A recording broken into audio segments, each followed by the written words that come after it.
ನಮಸ್ಕಾರ. ನಾನು ನಿಮ್ಮ ಮಲನಗೌಡ ಮಾಲಿ ಪಾಟೀಲ್. ನೀವು ಕೇಳ್ತಾ ಇದ್ದೀರಿ ಸುದ್ದಿಗಳ ಲಂಚ್ ಬಾಕ್ಸ್. ಒಂದು ವರ್ಷದಲ್ಲಿ ಜನರ ಕ್ರೆಡಿಟ್ ಕಾರ್ಡ್ ವೆಚ್ಚ ಎಷ್ಟು ಹೆಚ್ಚಾಗಿದೆ? ಕಡಿಮೆ TDS ಕಟ್ ಮಾಡಿದ್ದಕ್ಕೆ ಯಾರ ಮೇಲೆ ಕ್ರಮ ತೆಗೆದುಕೊಳ್ಳುವುದಿಲ್ಲ? ಬುಲೆಟ್ ಟ್ರೈನ್ ಪ್ರಾಜೆಕ್ಟ್ ಯಾವಾಗ ಪೂರ್ಣಗೊಳ್ಳುತ್ತೆ? ಈ ಎಲ್ಲ ಸುದ್ದಿಗಳನ್ನು ಹೇಳ್ತವೆ. ಇದರ ಜೊತೆಗೆ ಪರ್ಸನಲ್ ಫಿನಾನ್ಸ್ ಮತ್ತು ಬಿಸ್ನೆಸ್ ಸುದ್ದಿಯೂ ಇರುತ್ತೆ. ಬನ್ನಿ ಸುದ್ದಿಯ ಲಂಚ್ ಬಾಕ್ಸ್ ತೆರೆಯೋಣ. ಒಂದು ವರ್ಷದಲ್ಲಿ ಕ್ರೆಡಿಟ್ ಕಾರ್ಡ್ ವೆಚ್ಚ 27% ಹೆಚ್ಚಳ.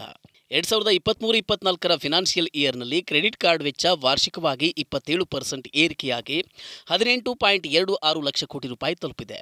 ಒಂದು ವರ್ಷದ ಹಿಂದೆ ಸುಮಾರು 14 ಲಕ್ಷ ಕೋಟಿಯಾಗಿತ್ತು. ಭಾರತೀಯ ರಿಸರ್ವ್ ಬ್ಯಾಂಕ್ ಬಿಡುಗಡೆ ಮಾಡಿದ ಹೊಸ ಮಾಹಿತಿಯ ಪ್ರಕಾರ ಮಾರ್ಚ್ 2024ರಲ್ಲಿ ಕ್ರೆಡಿಟ್ ಕಾರ್ಡ್ ವೆಚ್ಚ -10.07 ಏರಿಕೆಯಾಗಿ 1.64 ಲಕ್ಷ ಕೋಟಿ ರೂಪಾಯಿಗೆ ತಲುಪಿತ್ತು. ಮಾರ್ಚ್ನಲ್ಲಿ ಹಬ್ಬದ ಸೀಸನ್ ಇತ್ತು.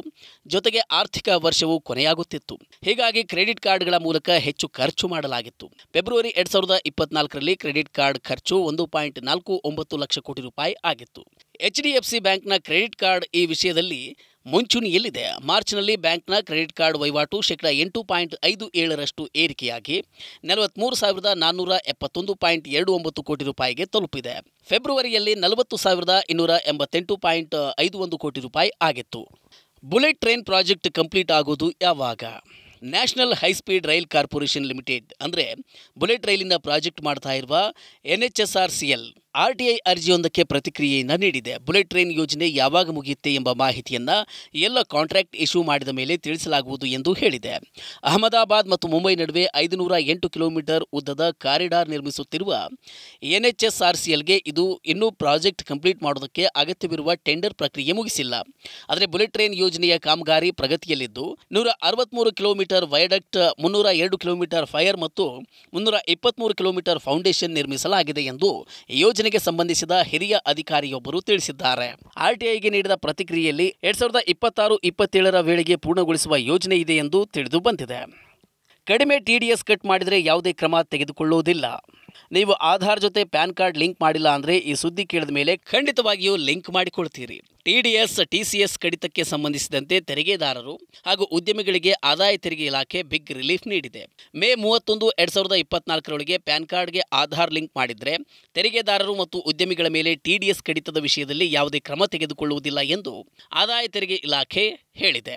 ಆದಾಯ ತೆರಿಗೆ ಇಲಾಖೆಯ ನಿಯಮಗಳ ಪ್ರಕಾರ ಆಧಾರ್ನೊಂದಿಗೆ ಪ್ಯಾನ್ ಕಾರ್ಡ್ ಲಿಂಕ್ ಮಾಡದಿದ್ದರೆ ದುಪ್ಪಟ್ಟು ದರದಲ್ಲಿ TDS ಕಟ್ ಮಾಡಲಾಗುತ್ತೆ.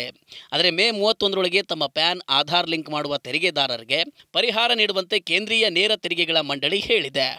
ಕೋಟಕ್ ಮಹೀಂದ್ರಾ ಬ್ಯಾಂಕ್ ವಿರುದ್ಧ RBIನಿಂದ ಮಹತ್ವದ ಕ್ರಮ. ಕೋಟಕ್ ಮಹೀಂದ್ರಾ ಬ್ಯಾಂಕ್ಗೆ ಹೊಸ ಕ್ರೆಡಿಟ್ ಕಾರ್ಡ್ ವಿತರಿಸದಂತೆ ಮತ್ತು ಆನ್ಲೈನ್ ಮೊಬೈಲ್ ಬ್ಯಾಂಕಿಂಗ್ ಮೂಲಕ ಹೊಸ ಗ್ರಾಹಕರ ಸೇರ್ಪಡೆಯನ್ನು ತಕ್ಷಣವೇ ನಿಲ್ಲಿಸುವಂತೆ ಭಾರತೀಯ ರಿಸರ್ವ್ ಬ್ಯಾಂಕ್ ಸೂಚನೆ ಕೊಟ್ಟಿದೆ.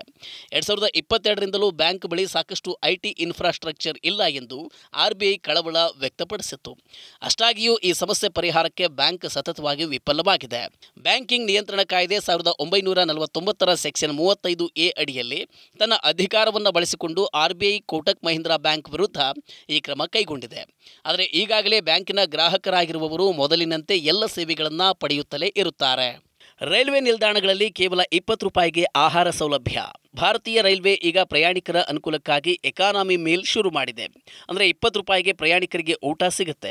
ಪ್ಲಾಟ್ಫಾರ್ಮ್ನಲ್ಲಿ ಇದಕ್ಕೆ ಅಂತಾನೆ ಪ್ರತ್ಯೇಕವಾದ ಸ್ಟಾಲ್ ಹಾಕಲಾಗಿದೆ. ಇದಲ್ಲದೆ ಪ್ರಯಾಣಿಕರು ಚೋಲೆ ಭಟೂರೆ ದೋಸೆಯವರೆಗೂ ವಿಭಿನ್ನ ತಿಂಡಿ ತಿನಿಸುಗಳು ಇಲ್ಲಿರುತ್ತೆ. ಭಾರತೀಯ ರೈಲ್ವೆಯು IRCTC ಸಹಯೋಗದೊಂದಿಗೆ ಈ ಸೌಲಭ್ಯವನ್ನು ಪ್ರಾರಂಭಿಸಿದೆ. ರೈಲ್ವೆ ಹೇಳುವ ಪ್ರಕಾರ ಸದ್ಯ 100ಕ್ಕೂ ಹೆಚ್ಚು ರೈಲು ನಿಲ್ದಾಣಗಳಲ್ಲಿ 150ಕ್ಕಿಂತ ಹೆಚ್ಚು ಸ್ಟಾಲ್ಗಳನ್ನು ಸೆಟಪ್ ಮಾಡಲಾಗಿದೆ. ಜನರಲ್ ಕ್ಲಾಸ್ ಎದುರಿಗೆ ಈ ಸ್ಟಾಲ್ಗಳನ್ನು ಹಾಕಲಾಗ್ತಿದೆ.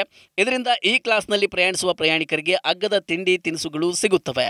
ಪ್ರಯಾಣಿಕರಿಗೆ 2 ರೀತಿಯ ಆಯ್ಕೆಗಳಿರುತ್ತವೆ. ಮೊದಲಿಗೆ 20 ರೂಪಾಯಿನಲ್ಲಿ ಪ್ರಯಾಣಿಕರಿಗೆ 7 ಪೂರಿ, 150 ಗ್ರಾಂ ತರಕಾರಿ ಮತ್ತು ಉಪ್ಪಿನಕಾಯಿ ಪ್ಯಾಕೆಟ್ ಸಿಗುತ್ತೆ. ಎರಡನೇದಾಗಿ 50 ರೂಪಾಯಿಗೆ ನೀವು ರಾಜ್ಮಾ ರೈಸ್, ಕಿಚಡಿ, ಪೊಂಗಲ್, ಕುಲ್ಚಾ, ಚೋಲೆ ಭಟೂರೆ, ಪಾವ್ ಭಾಜಿ ಅಥವಾ ಮಸಾಲೆ ದೋಸೆಯಂತಹ ಯಾವ ಐಟಮನ್ನು ಬೇಕಾದರೂ ಖರೀದಿಸಬಹುದು. ಡೇಟಾ ಬಳಕೆಯಲ್ಲಿ ಜಿಯೋ ವಿಶ್ವದ ಅತಿದೊಡ್ಡ mobile operator. Telecom company Reliance Jio data ಬಳಕೆಯ ವಿಷಯದಲ್ಲಿ ಅತಿದೊಡ್ಡ ಮೊಬೈಲ್ ಆಪರೇಟರ್ ಆಗಿದೆ. ಚೀನಾ ಮೊಬೈಲನ್ನು ಹಿಂದಿಕ್ಕಿದ ಜಿಯೋ ಈ ಸ್ಥಾನಕ್ಕೇರಿದೆ. ಜಾಗತಿಕ ವಿಶ್ಲೇಷಣಾ ಸಂಸ್ಥೆ ಎಫಿಸಿಯೆಂಟ್ನ ವರದಿಯ ಪ್ರಕಾರ Q4 ಫಿನಾನ್ಷಿಯಲ್ 24ನ ಕೊನೆಯ ತ್ರೈಮಾಸಿಕದಲ್ಲಿ ಜಿಯೋದ ಒಟ್ಟು ಡೇಟಾ ಟ್ರಾಫಿಕ್ 40.9 ಎಕ್ಸಾಬೈಟ್ ಆಗಿದೆ. ಅದೇ ವೇಳೆ ಡೇಟಾ ಟ್ರಾಫಿಕ್ನಲ್ಲಿ ಈವರೆಗೆ ನಂಬರ್ 1 ಕಂಪನಿಯಾಗಿದ್ದ ಚೀನಾ ಮೊಬೈಲ್ 2ನೇ ಸ್ಥಾನಕ್ಕೆ ಕುಸಿದಿದೆ. ಅದರ ನೆಟ್ವರ್ಕ್ನಲ್ಲಿ ಡೇಟಾ ಬಳಕೆ ತ್ರೈಮಾಸಿಕದಲ್ಲಿ 40 ಎಕ್ಸಾಬೈಟ್ಗಳಿಗಿಂತ ಕಡಿಮೆ ಇದೆ. ಜಾಗತಿಕವಾಗಿ 108 ಮಿಲಿಯನ್ ಗ್ರಾಹಕರನ್ನ ಹೊಂದಿರುವ ಜಿಯೋ ಅತಿ ಹೆಚ್ಚು 5G ಗ್ರಾಹಕರನ್ನ ಹೊಂದಿರುವ 2ನೇ ಟೆಲಿಕಾಂ ಕಂಪನಿಯಾಗಿದೆ. 5G ಬಳಕೆದಾರರು ಈಗ ಜಿಯೋದ ಒಟ್ಟು ವೈರ್ಲೆಸ್ ಡೇಟಾ ಟ್ರಾಫಿಕ್ನ 28%ಗಿಂತ ಹೆಚ್ಚು ಬಳಸುತ್ತಿದ್ದಾರೆ. 2.99 ಲಕ್ಷದ ಅಲ್ಟ್ರಾ ವಯೋಲೆಟ್ F77 ಮ್ಯಾಕ್ 2 ಈ ಬೈಕ್ ಬಿಡುಗಡೆ. ಅಲ್ಟ್ರಾ ವಯೋಲೆಟ್ ಆಟೋಮೇಟಿವ್ ಬುಧವಾರ ಎಲೆಕ್ಟ್ರಿಕ್ ಸ್ಪೋರ್ಟ್ಸ್ ಬೈಕ್ F77 ಮ್ಯಾಕ್ 2 ಭಾರತೀಯ ಮಾರುಕಟ್ಟೆಗೆ ಬಿಡುಗಡೆ ಮಾಡಿದೆ. F77ನ ಅಪ್ಡೇಟೆಡ್ ಎಡಿಷನ್ ಮ್ಯಾಕ್ 2 ಆಗಿದೆ. F77ನ 2022ರಲ್ಲಿ ಬಿಡುಗಡೆ ಮಾಡಲಾಗಿತ್ತು. ಬೆಂಗಳೂರು ಮೂಲದ EV ಸ್ಟಾರ್ಟ್ಅಪ್ ಕಂಪನಿ ಇದಾಗಿದ್ದು ಕೆಲವು ಮಹತ್ವದ ಬದಲಾವಣೆಗಳನ್ನು ಮಾಡಿ ಪರಿಚಯಿಸಿದೆ. ಇದು ಉತ್ತಮವಾದ ರೇಂಜ್, ಹೊಸ ತಂತ್ರಜ್ಞಾನ, ಹೆಚ್ಚಿನ ಪವರ್ ಮತ್ತು ಫೀಚರ್ಗಳು 323 ಕಿಲೋಮೀಟರ್ ಓಡಬಲ್ಲದು ಎಂದು ಕಂಪನಿ ಹೇಳಿಕೊಂಡಿದೆ. ಮ್ಯಾಕ್ 2ನಲ್ಲಿ ಸ್ಟ್ಯಾಂಡರ್ಡ್ ಮತ್ತು ರೆಕಾನ್ ಎಂಬ 2 ವೇರಿಯಂಟ್ಗಳಿವೆ. 9 ಕಲರ್ ಆಪ್ಷನ್ ಇವೆ. ಸ್ಟ್ಯಾಂಡರ್ಡ್ ವೇರಿಯಂಟ್ನ ಎಕ್ಸ್ ಶೋರೂಮ್ ಬೆಲೆ 2.99 ಲಕ್ಷ ಮತ್ತು ರೆಕಾನ್ ವೇರಿಯಂಟ್ಗೆ 3.99 ಲಕ್ಷ ಆಗಿದೆ. ಓಕೆ, ಇದಿಷ್ಟು ಇಂದಿನ ಸುದ್ದಿಗಳ ಲಂಚ್ ಬಾಕ್ಸ್. ಷೇರು ಮಾರುಕಟ್ಟೆ, ಮ್ಯೂಚುವಲ್ ಫಂಡ್, ಇನ್ಶೂರೆನ್ಸ್ ಹಾಗೂ ಪರ್ಸನಲ್ ಫಿನಾನ್ಸ್ಗೆ ಸಂಬಂಧಿಸಿದ ನಿಮ್ಮ ಎಲ್ಲ ಪ್ರಶ್ನೆಗಳಿಗೆ ತಜ್ಞರಿಂದ ಉತ್ತರ ಹಾಗೂ ಸಲಹೆ ಪಡೆದುಕೊಳ್ಳುವುದಕ್ಕೆ ಈಗಲೇ ಡೌನ್ಲೋಡ್ ಮಾಡಿ ಮನಿ9 ಆ್ಯಪ್. ಮತ್ತಷ್ಟು ಅಪ್ಡೇಟ್ಗಳೊಂದಿಗೆ ಮತ್ತೆ ಭೇಟಿಯಾಗೋಣ. ನಮಸ್ಕಾರ.